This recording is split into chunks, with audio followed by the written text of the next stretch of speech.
Hello guys, welcome back to Top 5. So today we are talking about 5 things you didn't know about your heart. 1. Heart transplants, a walk in the park. While heart transplant surgery is no easy feat for doctor or patient, it's a surprisingly straightforward operation with high odds of survival and recovery for transplant recipients. This amazing procedure isn't for everyone, but it can extend the lives of patients with congenital heart defects or coronary heart disease. In 1946, doctors switched the hearts of 2 canines.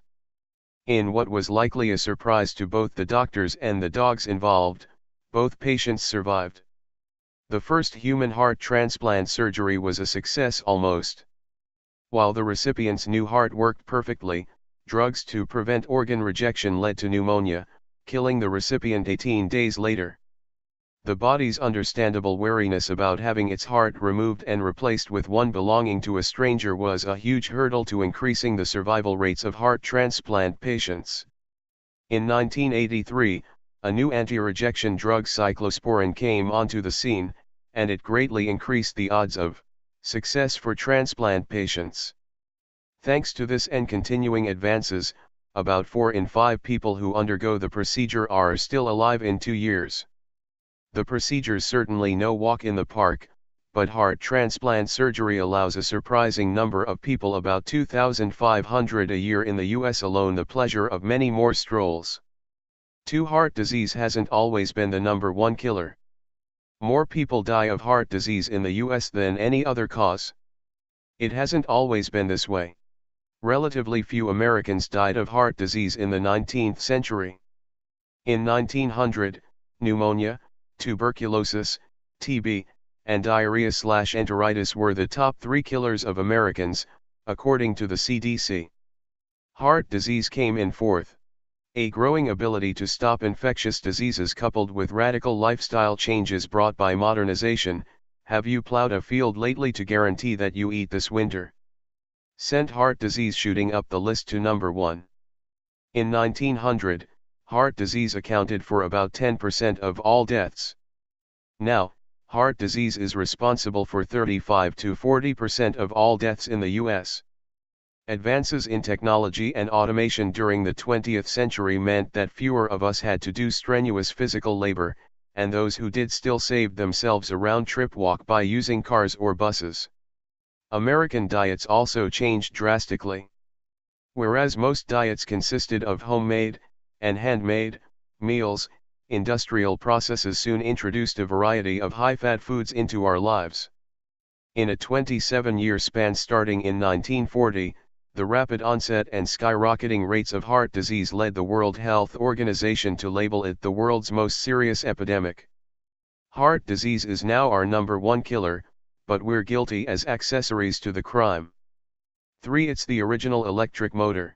With one exception, nerve cells in your body can't fire unless there's external stimulation.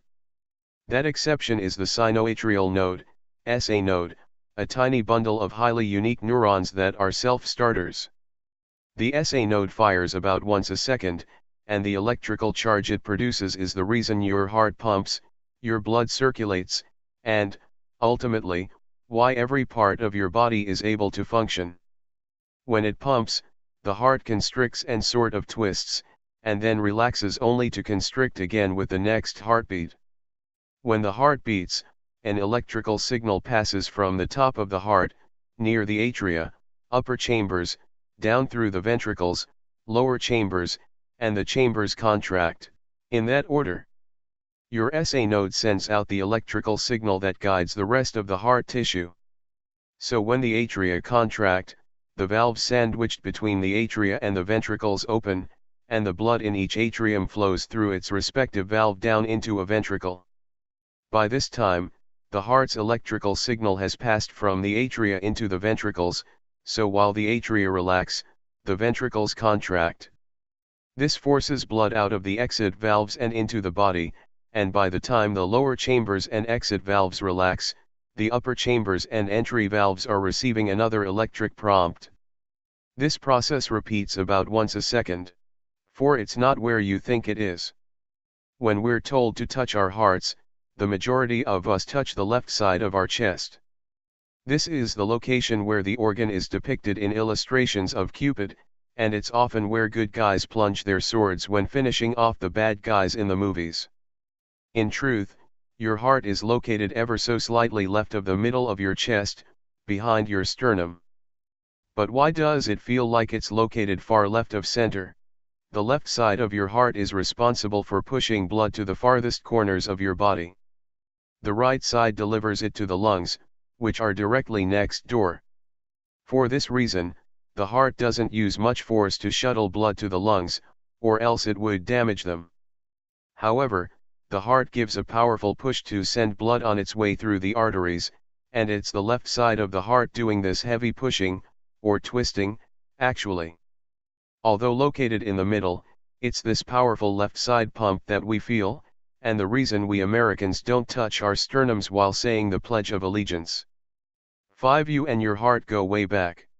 The heart of an embryo begins to form within 16 to 19 days of gestation, and goes through some very interesting changes before it winds up shaped like a miniature adult heart. First, the heart of an embryo starts off as a little tube, similar to the heart of a goldfish. As it grows outward, it runs out of room and is forced to double back into a horseshoe shape. Soon, it develops into a two-chambered heart, like a frog's. In time, another chamber develops. Now it looks a bit like a snake's heart. Eventually, the fourth chamber develops, and it takes on the appearance of what it is, a human heart. The embryonic heart starts to beat around the 22nd day of pregnancy. At around 4 weeks, it's capable of circulating blood. Thanks for watching. Don't forget to like, comment and subscribe.